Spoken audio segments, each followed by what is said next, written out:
বালির অভাবে থমকে রয়েছে উন্নয়ন। বালি উত্তোলন ছাড়পত্র না দেওয়ায় থমকে রয়েছে জেলার উন্নয়নের কাজ। সরকারি ছাড়পত্রের অভাবে জেলা জুড়ে আবাসন ও উন্নয়ন প্রকল্পগুলি কার্যত মুখ থুবড়ে পড়েছে। বাংলার আবাস যোজনা থেকে পথশ্রী প্রকল্প সবকিছুই আটকে পড়েছে বালির অভাবে। সরকারিভাবে বন্ধ করে দেওয়া হয়েছে নদীর বালিঘাটগুলি। বালি না থাকার জন্য থমকে রয়েছে সরকারি থেকে বেসরকারি সমস্ত নির্মাণ কাজ। যদিও দেখা যাচ্ছে রাতের অন্ধকারে কিছু ট্রাক্টরে করে বালি উত্তোলন করলেও ব্যাপক ধরপাকড় শুরু হয়েছে জেলা জুড়ে। তবে পালাতে গিয়ে দেখাও গেছে বিদ্যুৎ পোস্টে ধাক্কা মেরে পাল্টে হয়ে গেছে বালি বোঝাই ট্রাক্টরের গাড়ি। আবার কোথাও দেখা গেছে বালি বোঝাই গাড়ি পাল্টে হয়ে মৃত্যু হয়েছে চালকের। কারণ সরকারিভাবে বালি উত্তোলন না দেওয়া চুরি করে হলেও বালি চালাতে মরিয়া বালি মাফিয়ারা। দেখা গেছে পুরুলিয়ার কংসাবতী, দ্বারকেশ্বর, সুবর্ণরেখা নদী বিভিন্ন এলাকাতেই চুরি করে যেটুকু বালি উত্তোলন হচ্ছে। তাই ঠিকাদার সংস্থাগুলির দাবি প্রশাসনের পক্ষ থেকে সরকারিভাবে নদীঘাটগুলিতে বালি উত্তোলনের অনুমতি দেওয়া হোক। কাজ যাই 3 দিন থেকে বন্ধ আছে বালির জন্য।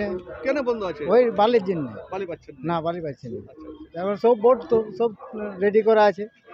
তো লেবার সব তো বসে রয়েছে। হ্যাঁ, লেবারও পয়সা দিয়েছে। পেমেন্ট লাগছে? পেমেন্ট লাগবে কি পয়সা রাখতে গেলে এখন এগুলা তো দেখতে হবে। বালি পাচ্ছেন না? না, আর গ্রামে গঞ্জে কাজ হচ্ছে? গ্রামগঞ্জে ওই হচ্ছে, গ্রামগঞ্জেও তো বালি হচ্ছে বালি পাচ্ছেন না। আর যে হচ্ছে এগুলো না, সবাই এখন আপাতত বন্ধ, বালির অভাবে সব বন্ধ হয়ে গেছে। কতদিন ধরে বন্ধ আছে? প্রায় এখন আজ প্রায় 20-25 দিন হয়ে গেল। কিন্তু রাতে আন্ধারে চুরি করে নিয়ে বালি চলছে কোথাও কোথাও। না, সেটা তো ঠিক জানা নাই, তবে যদি মানে কেউ সেই অতি প্রয়োজন তখন কেউ ঢুকাই দিচ্ছে কোনো দিন। তবে এই সংকটকালে রাতের অন্ধকারে বেআইনি পথে বালি চুরির ঘটনায় অব্যাহত। কংসাবতী, শিলাবতী, সুবর্ণরেখা নদীর ঘাট থেকে চুরি করা বালি দিয়ে গ্রামাঞ্চলে ছোটখাটো নির্মাণ কাজ কোনো রকমে চলছে, কিন্তু শহরাঞ্চলের কাজ প্রায় সম্পূর্ণই বন্ধ। বালির ব্যাপারে আমাদের সরকার পদক্ষেপ নিচ্ছে, আর কীভাবে বন্ধ হয়েছে সেটা আমাদের সরকারের বিষয়বস্তু আছে, তার সঙ্গে আমরা আলোচনা চলছে আমাদের। কিন্তু এখন বালির জন্য কিছু কাজ বন্ধ হয়ে আছে উন্নয়ন, সেটা একটা ব্যাপার আছে, সেটা আমরা আলোচনা করছি এবং সেটা তাড়াতাড়ির মধ্যেই সলভ করার চেষ্টা করছি। চুরি করা বালি মাফিয়ারা পড়েছেন একের পর এক ঝুঁকিতে। কোটশিলা এলাকায় মহকুমা শাসকের নির্দেশে বেশ কয়েকটি বালির গাড়ি আটক করা হয়েছে। অন্যদিকে বাঘমুন্ডি থানা এলাকার নদী থেকে বালি তুলতে গিয়ে বড় বিপত্তি। চোরাই বালি বোঝাই একটি ট্রাক্টর বিদ্যুতের খুঁটিতে ধাক্কা মেরে পাশের ধানে জমিতে উল্টে যায়। এছাড়া জামনা থানা এলাকায় একটি বালি বোঝাই ট্রাক্টর উল্টে গিয়ে চালকের মর্মান্তিক মৃত্যু হয়। সরকারি ছাড়পত্র ছাড়া সামান্য পরিমাণ বালি যোগানের চেষ্টা করতে গিয়ে বিপুল মাশুল দিতে হচ্ছে বালি মাফিয়াদের।